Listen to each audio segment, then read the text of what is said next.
Kebakaran di permukiman padat penduduk di Jalan Muwardi Grogol, Petamburan, Jakarta Barat menghanguskan belasan rumah. Ratusan warga kini mengungsi di pos warga. Warga dan relawan membersihkan puing-puing yang telah dihanguskan si jago merah. Menurut data sementara sedikitnya ada lebih dari 15 rumah yang terbakar dan sekitar 200 warga yang harus mengungsi di posko pengungsian sementara. Bantuan dari BNPB berupa makanan dan air bersih dari Palija sudah didapatkan oleh warga sekitar.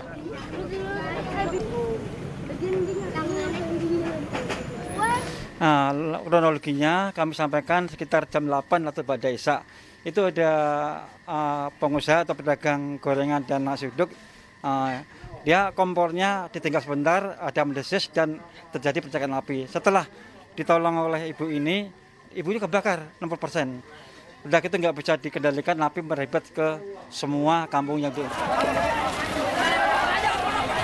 Hembusan angin kencang membuat kobaran api yang terjadi semalam pukul 19 sulit dipadamkan. Kobaran api berawal dari kebocoran tabung gas ukuran 3 kg. Saat warga hendak memasak, seorang pemilik rumah mengalami luka bakar dan telah dilarikan ke rumah sakit. Kobaran api berhasil padam setelah 26 unit mobil pemadam kebakaran Jakarta Barat diterjunkan ke lokasi.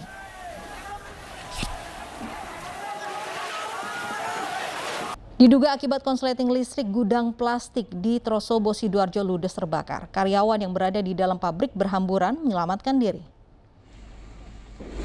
Karyawan pabrik pengolahan plastik di kawasan Trosobo, Taman Jawa Timur dikejutkan dengan kebakaran hebat yang melanda gudang tempat mereka bekerja. Api dengan cepat membesar karena banyaknya bahan yang mudah terbakar. 5 unit mobil pemadam kebakaran diterjunkan untuk memadamkan api. Upaya pemadaman sempat terkendala meski tidak ada korban jiwa. Kerugian akibat kebakaran ditaksir mencapai ratusan juta rupiah.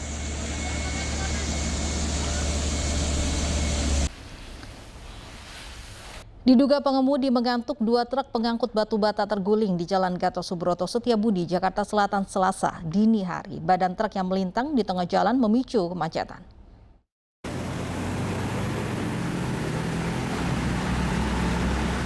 Dua truk pengangkut bata ini tak bisa melanjutkan perjalanan usai terlibat kecelakaan di ruas Jalan Gatot Subroto, Setiabudi, Jakarta Selatan.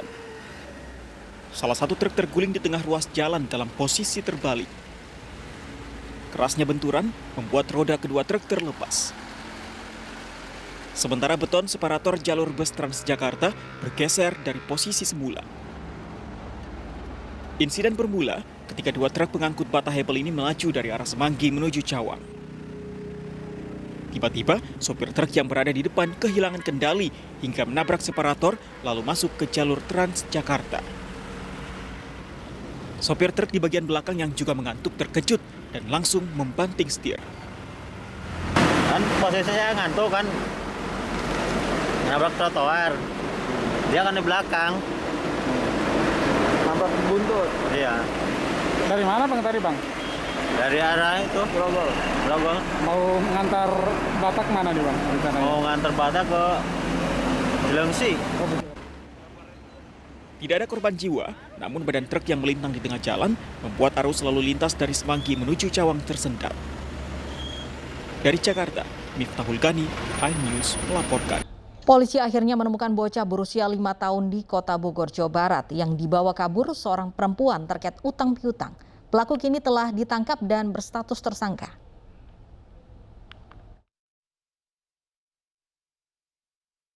Bocah berusia 5 tahun yang dilaporkan dibawa kabur terkait kasus utang piutang akhirnya berhasil ditemukan polisi. Kini ia tengah menjalani trauma healing di unit perlindungan perempuan dan anak Satreskrim Polresta Bogor Kota. Peristiwa ini bermula dari laporan suami istri Yanto dan Mardiah bahwa cucunya berinisial MK dibawa kabur Nur Halimah selama 20 hari. Selanjutnya polisi pun bergerak menelusuri keberadaan korban dan berhasil menemukannya di rumah terduga pelaku Nur Halimah. Belakangan diketahui bahwa pelaku sengaja membawa korban sebagai jaminan utang sang nenek sebesar 15 juta rupiah. Mardiah ini tidak bisa menemui cucunya kurang lebih sekitar 20 hari. Dari sejak tanggal 16 Juli sampai dengan 6 Agustus. Menerima laporan tersebut, maka yang dilakukan kemanusiaan adalah langsung petugas dari unit PPA Satreskrim untuk mencari dan menyelamatkan korban, dan ditemukanlah Muhammad Raka itu di rumah. Selain menemukan korban, polisi juga telah menangkap Nur Halimah. Kini polisi tengah memeriksa 5 orang saksi dan menetapkan Nur Halimah sebagai tersangka.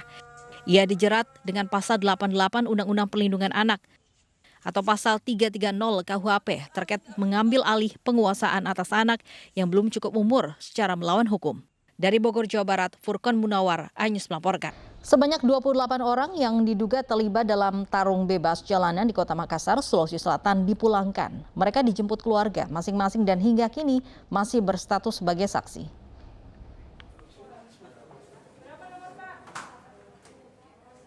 Suasana haru terasa saat anak-anak yang diduga terlibat dalam acara tarung bebas jalanan ini bertemu dengan orang tua mereka. Pertemuan terjadi di Mapolres Pelabuhan Kota Makassar Senin malam setelah para terduga pelaku dibebaskan dengan wajib lapor. Salah satu orang yang turut dipulangkan adalah selebgram Kota Makassar, Muiz Ceska, yang dijemput oleh istrinya. Ke-28 orang ini tidak perlu menjalani penahanan karena hanya berstatus saksi. Setelah diperiksa, ke-28 orang yang ditangkap ini hanya penonton dan kini dikenakan wajib lapor. Kini polisi masih melanjutkan penyelidikan untuk memburu penyelenggara tarung bebas yang berhasil kabur saat penggerebekan. Sementara kami masih mendalami dulu sejauh mana keterkaitannya, karena tadi kita sudah lakukan pemeriksaan gabungan Polda, Polrestabes, dan Pelabuhan. Memang untuk status mereka masih sebagai saksi sementara. Namun kita akan tetap melakukan penyelidikan selanjutnya. Sebelumnya, ke-28 orang ini telah menjalani tes urin di Polrestabes Makassar dan polisi memastikan hasil tes mereka negatif. Dari Makassar, Sulawesi Selatan, Leo Muhammad Nur, iNews melaporkan. Penyidik Satreskrim Polres Metro Jakarta Selatan kembali memanggil selebgram Dinar Kendi dalam kasus pornografi. Dinar Kendi yang sudah berstatus tersangka ini dikenakan wajib lapor guna melengkapi berkas pemeriksaan. Senin malam tersangka tindak pidana pornografi Dinar Kendi memenuhi panggilan penyidik Satreskrim Polres Metro Jakarta Selatan. Pemanggilan selebgram ini dilakukan setelah dirinya dikenakan wajib lapor oleh kepolisian. Usai wajib lapor, Dinar yang ditemani sejumlah kerabatnya ini mengaku akan terus kooperatif menjalani pemeriksaan atas kasus yang menjeratnya. Sebelumnya Dinar Kendi membuat heboh dunia maya setelah dirinya mengunggah foto dan video dirinya berbikini memprotes PPKM di akun Instagram pribadinya. Polisi pun menjerat Dinar Kendi dengan Undang-Undang Pornografi dan Undang-Undang ITE dengan ancaman hukuman 10 tahun penjara. Sampai Kamis akan tetap terus mendatangi untuk wajib lapor. Iyalah, aku kan harus kooperatif ya, jangan menghindar dari masalah gitu. Kalau memang aku salah ya aku bakal apa yang aku lakukan ya aku bakal bertanggung jawab gitu. Masa iya aku pergi-pergi enggak lah. Bukan orang seperti itu aku. Prosesnya tadi seperti apa Teh maksudnya pada saat tadi wajib lapor pertama kalinya? Ya ditanyain gimana keadaan kamu, masih stres atau gimana kayak gitu. Nanti pasti dijadwalkan buat ke psikiater, terus ya kayak tanda tangan gitulah, wajib lapor. Polisi masih memeriksa 5 anggota DPRD Labuan Batu Utara yang tertangkap basah pesta narkoba. Meski hasil tes urin anggota DPRD positif narkoba, hingga kini belum ada yang ditetapkan sebagai tersangka.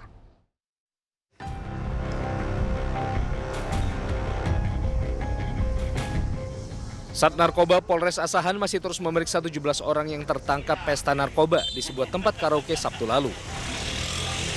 5 anggota DPRD Labuan Batu Utara yang ikut terjaring juga masih menjalani pemeriksaan intensif. Meski hasil tes urin kelimanya positif narkoba, hingga kini belum ada yang ditetapkan sebagai tersangka. Untuk melakukan asesmen terpadu, di samping itu kita juga akan melakukan gelar perkara berkaitan dengan penetapan pasal yang akan disangkakan kepada ke-17 orang. Sementara polisi juga masih menyelidiki sumber barang haram yang digunakan kelima anggota DPRD Labuan Batu Utara. Sebelumnya, 5 anggota DPRD Labuan Batu Utara beserta 4 rekan dan 7 wanita pemandu lagu diamankan di sebuah tempat karaoke di Jalan Seikopas, Asahan, Sumatera Utara. Dari hasil tes urin, 5 anggota DPRD Labuan Batu Utara positif mengonsumsi narkoba jenis ekstasi. Dari Asahan, Sumatera Utara, Ulil Amri, iNews melaporkan.